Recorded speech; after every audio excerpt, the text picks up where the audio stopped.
Dans un petit village, niché au cœur d'une vallée verdoyante, vivaient deux amis inséparables. Alex, le garçon pragmatique, doté d'une grande rationalité, et Maya, la fille expressive qui vivait au rythme de ses émotions. Ils partageaient tout de leurs rêves les plus profonds à leurs préoccupations les plus intimes. Un après-midi ensoleillé, assis au bord de la rivière qui serpentait à travers leur village, Alex et Maya se lancèrent dans une discussion animée sur un sujet qui les préoccupait depuis quelque temps. L'optimisme.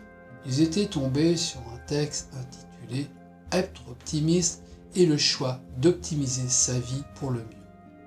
Alex, en garçon de logique qu'il était, défendait l'idée que l'optimisme était simplement une attitude rationnelle consistant à espérer le meilleur résultat possible dans toutes les situations. Maya, quant à elle, croyait profondément que l'optimisme était une émotion, une force intérieure qui permettait de voir la beauté et le potentiel dans chaque instant, même les plus sombres. Leur discussion atteignit un point de tension, chacun défendant son point de vue avec passion. C'est alors qu'Haroun, le sage du village, qui avait écouté en silence, décida d'intervenir. Il leur offrit un doux sourire, comme s'il y avait une réponse à leur querelle. « Mes chers amis, commença-t-il, laissez-moi vous raconter une histoire qui, je l'espère, éclaircira cette question complexe de l'optimisme. » Il poursuivit. Il y avait une fois un vieil homme nommé Ethan, qui vivait seul dans une petite cabane au sommet d'une montagne.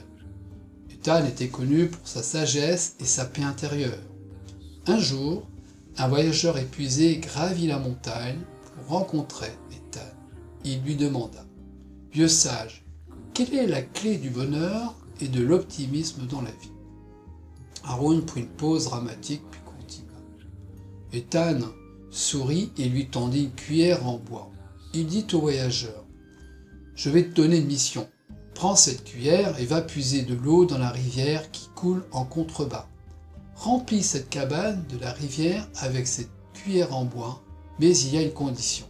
Tu ne peux pas boucher le trou au bout de la cuillère. » Le voyageur, perplexe, descendit vers la rivière pour commencer sa tâche. Il trempa la cuillère dans l'eau, la remonta et la porta vers la cabane. Mais à chaque fois, l'eau s'écoulait à travers le trou de la cuillère et la cabane restait vide. Des heures passèrent et le voyageur s'épuisa, mais il ne parvint toujours pas à remplir la cabane. Il retourna auprès d'Ethan découragé. Il dit « Je n'y arrive pas, la cuillère ne peut pas retenir l'eau, donc je ne peux pas remplir la cabane. » Ethan sourit à nouveau et dit « Vois-tu, la vie est comme cette cuillère en bois. Elle est imparfaite, avec ses trous et ses défauts. Mais au lieu de te concentrer sur ce qui est perdu, concentre-toi sur ce que tu as réussi à retenir. C'est cela l'optimisme. » Haroun fit une pause et regarda attentivement Alex et Maya. « Mes amis, l'optimisme n'est ni pure rationalité ni pure émotion.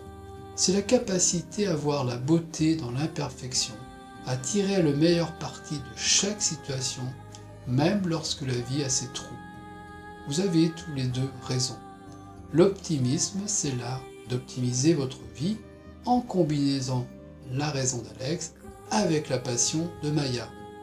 Soyez ouverts à l'imperfection, trouvez la grâce dans les défauts, et rappelez-vous que la vie, comme cette cuillère, peut être remplie de manière magnifique malgré ses imperfections. Alex et Maya se regardèrent, leur visage simulant une compréhension nouvelle. Ils se serrèrent la main, reconnaissant que leur amitié était elle-même un exemple d'optimisme où la rationalité et l'émotion pouvaient coexister en harmonie. Et ainsi, grâce à la sagesse d'Haroun et une simple histoire, ils avaient appris que l'optimisme était bien plus qu'un choix ou une émotion, c'est un art de vivre, une manière de voir le monde dans toute sa splendeur, même à travers les imperfections de la cuillère en bois de la vie.